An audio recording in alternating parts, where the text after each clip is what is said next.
गांव में एक छोटी सी झोपड़ी में रहते थे रामू और उसकी पत्नी राधा।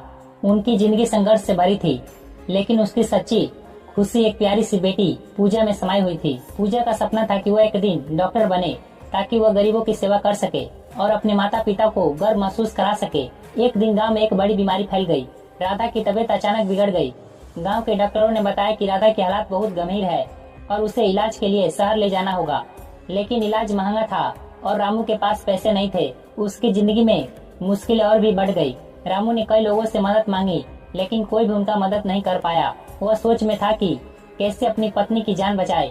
इसी बीच पूजा ने भी अपने हिस्से की पढ़ाई छोड़कर अपनी मां के इलाज के लिए पैसे जुटाने का ठान लिया। उसने स्कूल के किताबें बेचना शुरू कर दिया और गांव के लोगों से भी छोटी मोटी मदद मांगी। पैसे जुटाने की कोशिश में पूजा ने अपना हर संभव प्रयास किया।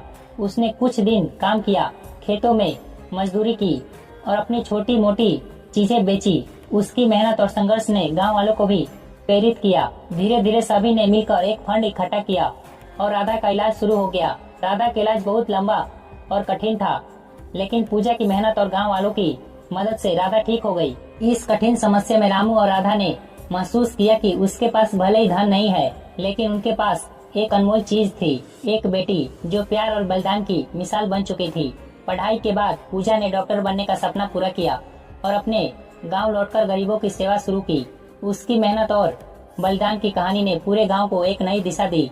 पूजा ने यह साबित कर दिया कि सच्चा प्यार और संपन्न से बड़ी मुश्किलों को पार किया जा सकता है।